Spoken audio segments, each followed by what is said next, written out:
Hello বন্ধুরা, তোমাদের সকলকে স্বাগতম সাকসেস বাস ইউটিউব চ্যানেলে। গতকাল কিন্তু টিম ইন্ডিয়া তাদের যে ভিক্টোরিয়ার জয়, তার মধ্য দিয়ে আমাদের জয়ের যে আনন্দ, সেটা কিন্তু উপলব্ধির পথ করে দিয়েছে। কিন্তু আমরা যারা এই কম্পিটিটিভ ফিল্ডে রয়েছি, যারা পরীক্ষার্থী, যারা পড়াচ্ছি, তাদের কিন্তু প্রত্যেকের কাছে এই যে খেলাধুলা অর্থাৎ স্পোর্টস, এটা যে একটা গুরুত্বপূর্ণ তাৎপর্য বহন করে, সেটা কিন্তু বলার অপেক্ষাই রাখে না। কেননা এখান থেকে প্রশ্ন কিন্তু আমরা পরীক্ষায় অ্যাজ ইট ইজ দেখতে পেয়ে থাকি। তো কালকে আমরা জয়ের আনন্দ উপলব্ধি করেছি, আর এই আনন্দ আরও 10 গুণ বেড়ে যাবে যদি এখান থেকে কোনো প্রশ্ন আমার এক্সাম হলে জানতে চাওয়া হয়, আর সেটার উত্তর যদি আমি সঠিকতার সঙ্গে দিতে পারি। তো তো চলো বন্ধুরা, বেশি কথা না বলে একদম কি টু পয়েন্টে আমরা জেনে নিই যে কোন কোন ফ্যাক্ট বা কোন কোন বিষয়গুলো আমাদের জেনে নেওয়া একান্ত আবশ্যক এক্সামের প্রাক মুহূর্তে। কারণ আমরা জানি সামনে আমাদের এনটিপিসি এক্সাম রয়েছে, গ্রাজুয়েট, তারপরে আন্ডার গ্রাজুয়েট আসবে, তারপর গ্রুপ ডি। আর যেখানেই বলো না কেন, যে এক্সামই বলো না কেন, স্পোর্টের যে একটা ইম্পর্টেন্স, সেটা কিন্তু অন্যান্য সেক্টরের থেকে অনেক বেশি। কারণ কারেন্টের প্রশ্ন জিজ্ঞেস করতে চাইলেই আমরা দেখি সেটা সোজাসুজি স্পোর্টস থেকে তুলে ধরা হয়েছে।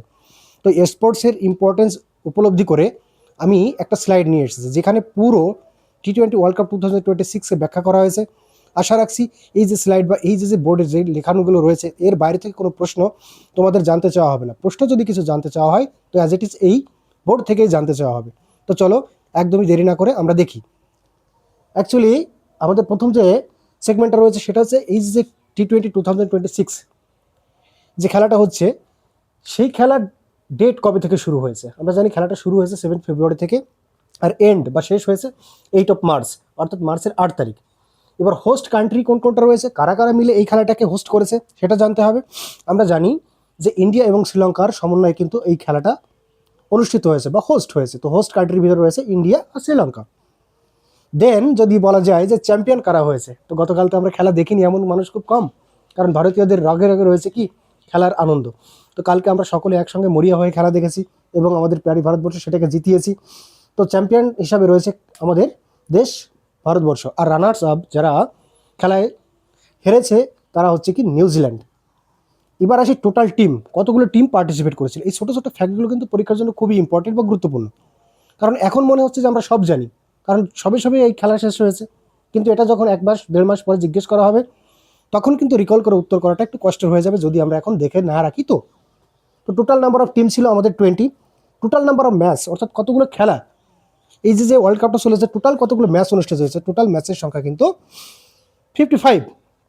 এইবার আসি আরও ইম্পর্টেন্ট সেগমেন্ট, যেটাকে মিডিলে রাখা হয়েছে, যে প্লেয়ার অফ দ্য সিরিজ অথবা প্লেয়ার অফ দ্য টুর্নামেন্ট কাকে ঘোষণা করা হয়েছে। প্লেয়ার অফ দ্য টুর্নামেন্ট হয়েছেন আমাদের এই টিমের খেলোয়াড় সঞ্জু স্যামসন। আমরা জানি খুব ব্যর্থতার পর টানা 3 ম্যাচে যে প্রদর্শন তিনি রেখেছেন, সেটা সত্যি অনস্বীকার্য। দীর্ঘ সময় ধরে তার সময় ভালো যাচ্ছিল না, এটা আমরা প্রত্যেকেই কম বেশি জানি। কিন্তু সেখান থেকে কামব্যাক করা, অর্থাৎ এত ভালো পারফর্ম করা, সেটা সত্যিই একটা অনেক বড় পাওয়া।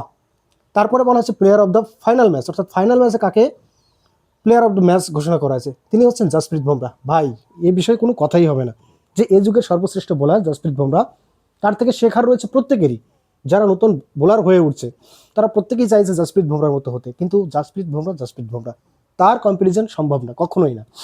এবার সেই পরের কোশ্চেন, মোস্ট রানস স্কোরার, অর্থাৎ এই টি-20 2026-এ সবথেকে বেশি রানের মালিককে, সবথেকে বেশি রান কে তুলেছে, সে হচ্ছে পাকিস্তানের খেলোয়াড়। তিনি হচ্ছেন পাকিস্তানের খেলোয়াড় শাহ সাহিবজাদা ফারহান। তো মোস্ট উইকেট টেকার্স কে কে রয়েছেন, এটা কিন্তু তোমাদের জন্য হোমওয়ার্ক হিসাবে রেখে দেওয়া হয়েছে। লাস্টে কোশ্চেনটা ডিল করা হবে বা আলোচনা করা হবে। এবার আসি এডিশনের ব্যাপারে, যে কততম এডিশন এটা, এটা 10th এডিশন। এবার আসি উইনিং ইয়ার অফ ইন্ডিয়া, অর্থাৎ ইন্ডিয়া কত কত সালে, অর্থাৎ কোন কোন সালে এই টি-20 ওয়ার্ল্ড কাপ জিতেছে। ইন্ডিয়া ফার্স্ট টি-20 ওয়ার্ল্ড কাপ জিতেছিল 2027-এ। এটাই হচ্ছে টি-20-র অর্থাৎ শুরুয়াতের ইয়ার, অর্থাৎ প্রথম যখন টি-20 খেলা শুরু হয়, তখনই কিন্তু আমরাই কী হয়েছিলাম, উইনার হয়েছিলাম। তারপরে 2024-এ উইনার হয়েছি, আর লাগাতার দ্বিতীয়বারের মতো আমরা কিন্তু আবারও কী হয়েছি, 2026-এ উইনার হয়েছি। এবার আসি 2007-এ আমাদের ক্যাপ্টেন কে ছিলেন, তখন আমাদের ক্যাপ্টেন ছিলেন এমএসডি, অর্থাৎ মহেন্দ্র সিং ধোনি। 2024-এ আমাদের ক্যাপ্টেন ছিলেন রোহিত শর্মা, আর 2026-এর এসকেওয়াই, অর্থাৎ সূর্যকুমার যাদব।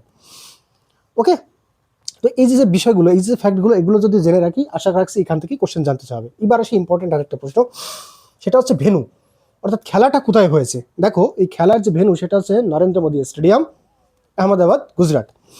এবার এই যে কিছুদিন আগে যে ওডিআই ওয়ার্ল্ড কাপটা হয়েছিল, সেখানে কিন্তু আমরা হেরেছিলাম ফাইনাল ম্যাচে গিয়ে। তো ফাইনাল ম্যাচটা কোথায় অনুষ্ঠিত হয়েছিল? সেই ফাইনাল ম্যাচটা আহমেদাবাদে অনুষ্ঠিত হয়েছিল। কিন্তু অনেকের ধারণা, অবমাননা, বহুত লোক কিন্তু এই ধরনের ক্লেম করেছে যে ওই মাঠে খেলা হয়েছে জন্য আমরা হেরেছি, ওই ম্যাচটা আমাদের জন্য শুভদায়ক না।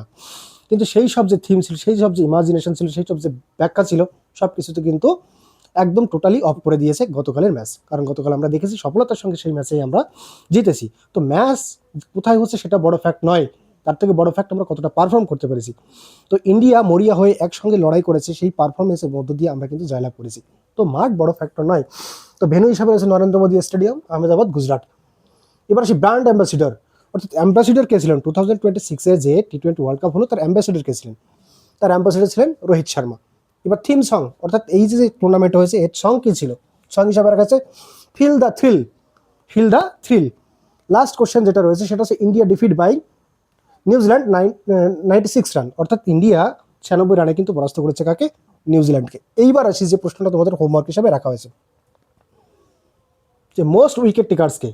মোস্ট উইকেট টেকার কিন্তু একজন নয়, দুজন হয়েছে, এবং দুজনই ভারতীয়। তো তোমরা যারা খেলা দেখেছো প্রত্যেকেই উত্তর করতে পারবে, এটা আমার ধারণা। তো চলো, এটা তোমাদের হোমওয়ার্ক হিসাবে থাকছে, তোমরা কমেন্ট বক্সে উত্তর করবে।